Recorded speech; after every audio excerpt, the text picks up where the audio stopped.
Sorcery Beta had itself a very busy weekend. Let's talk about why and what's next.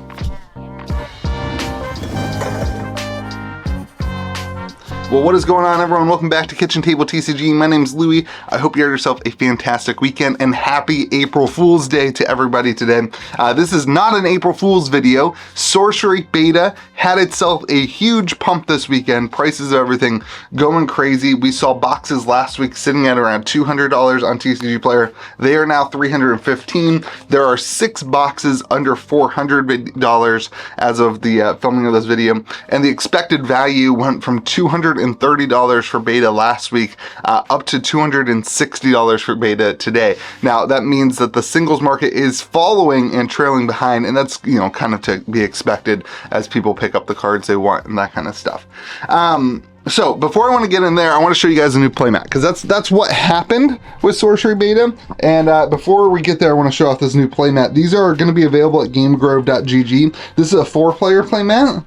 So it's got the grid that we've been playing 4-player with here in Tades Valley. It's really cool. It's an extended grid that has different starting spots for the 4 players. That's really cool. But then we also have another set of the dual playmats here, where you have one playmat artwork that gets put together.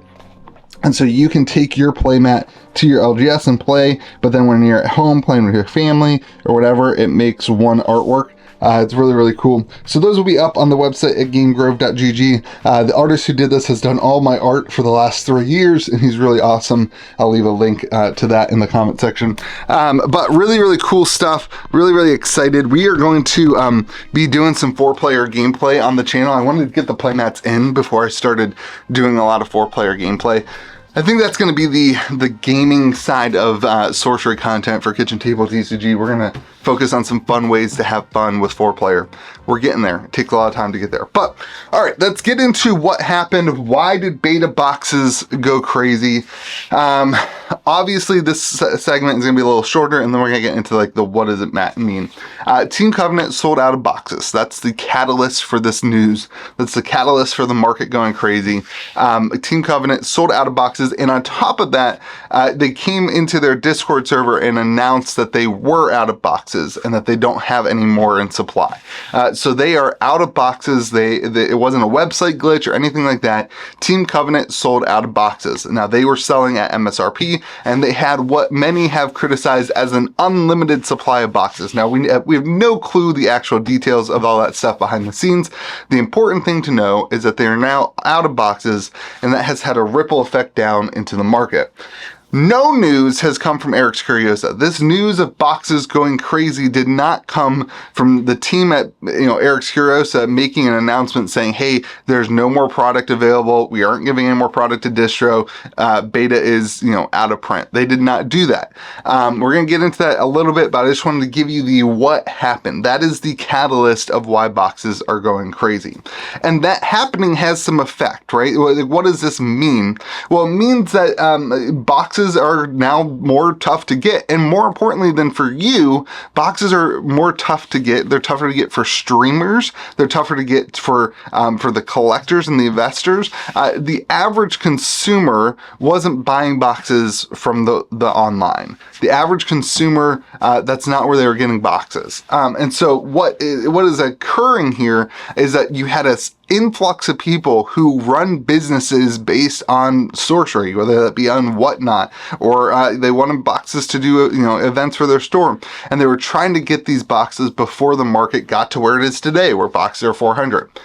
You also had speculators and investors who have been waiting for Team Covenant to sell out of boxes for weeks and months and a year now, and as soon as they sold out, they bought up the market because they knew that they could get the market to move in that way. That is what happened. Nothing has changed for stores. And this is where I want to give my perspective to you all. Nothing has changed from my perspective as a store owner. And I think the vast majority of stores, this is the case. At my my cup qualifier, I was talking to a lot of stores about this. No stores were really ordering from Team Covenant, maybe a couple, but no stores were really ordering from Team Covenant to then sell product at their store at an increased rate. It just doesn't work. In order to make money off of it, you have to to spend too much money, and then you're like supporting what is really your competition on the marketplace. And so no stores were really doing that. So I don't think that this changes the math for any current game store who is involved in sorcery. Where this hits the biggest is the end user, end consumer, who was buying a box or two a week or something like that to open. I'm not sure how many people that really affected, but the biggest place this affects is online streamers, people on Whatnot, people on TikTok and on Facebook or whatever, who are opening product for an audience and selling packs in that way. I know this is a fact, they were buying a lot of boxes from Team Covenant. They were buying, that's where they were all sourcing their product because it made sense. They could source their product at $150 box. They were selling, everybody was using the $200 box price point from TCG Player, and then they were upcharging from that price point on the secondary market. And so, because of the live stream bit. And so streamers are the ones who got hit the hardest in this realm if they didn't have product that they were holding and that kind of thing.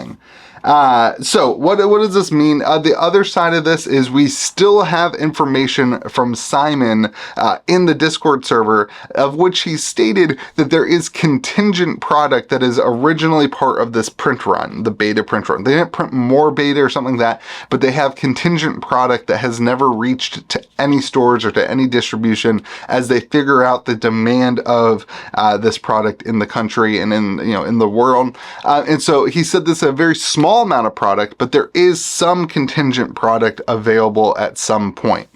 So that's the info. That's everything we have. That's what happened. That is what does this mean? And now I want to get into my opinions.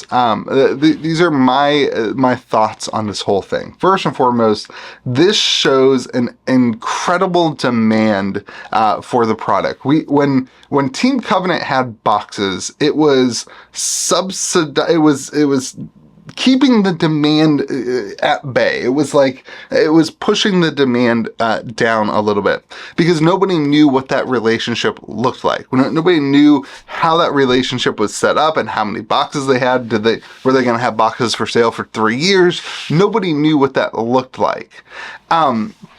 And this has created, them selling out has created this excitement and demand in the collector and investor environment of sorcery. Now, this can be good, this can be bad, depending on your perspective. We're going to get into the next side of things in a second. But from a collector and investor standpoint, if you look at this through their lens, the lens of a collector and an investor, this shows that the team at Eric's Curiosa cares about the collectability of the game. It shows that they value the idea that their product has value. It shows that that is an important tenet of their business, is that the product has an inherent value on the back end for the consumer, which is great. Like, listen, everybody gets all bent out of shape about that, but that is good.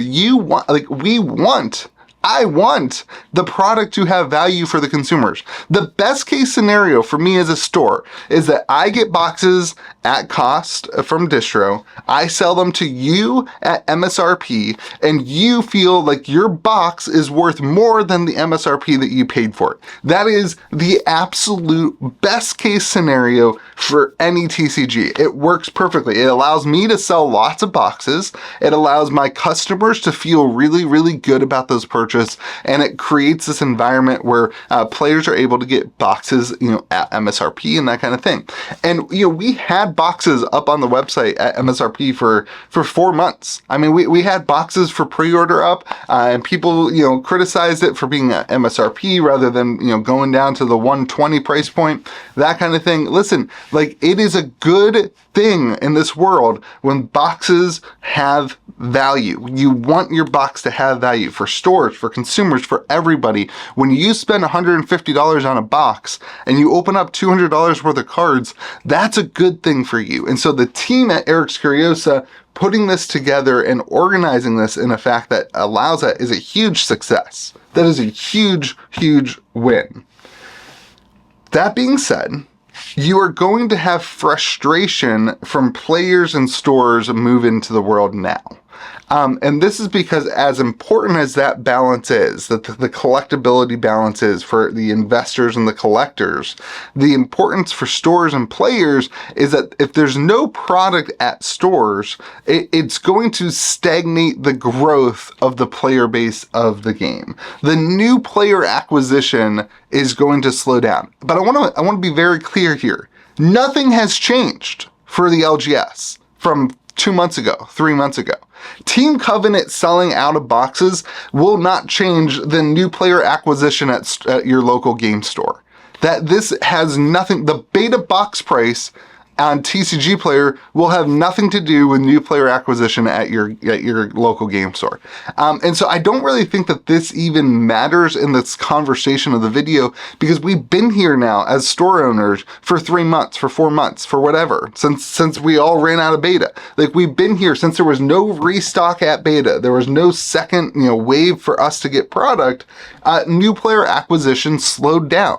And this is an inherent problem of catering to the collectability side. This is one of those things where you can't, it's really, really difficult to grasp both things. It's really, really difficult, because as soon as product is readily available from a distribution side, as soon as product is readily available, anybody who can make a dime on it is going to make a dime and move things quickly and fight to the bottom to move things quickly. If you don't care about the longevity of the game, if you're just a store that doesn't actually want to run events and that kind of thing, that's what's going to happen from a distribution side.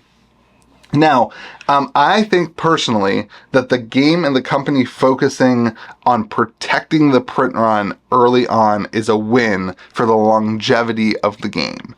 That we have, product, we had this window where stores could get things going, and now it's like up to stores to really push and really have, some effort. Like for what I'm doing, we're going to focus on 4-player, because it's just too hard to get these like one-on-one games and the volume of people into the, deck building, whatever. We're going to make a bunch of 4-player decks, and we're going to push 4-player at the store. We're just going to have fun with that. It's just going to become a way of getting everybody who has played. We probably have 30 people in the store who have played Sorcery, and we're going to get them all together in 4-player games, because not all of them built decks. They don't all have that thing, ready to go. So players and stores have to get creative now in how to keep their environments engaged. And you're going to have the dust system and some other stuff come out that might help with that.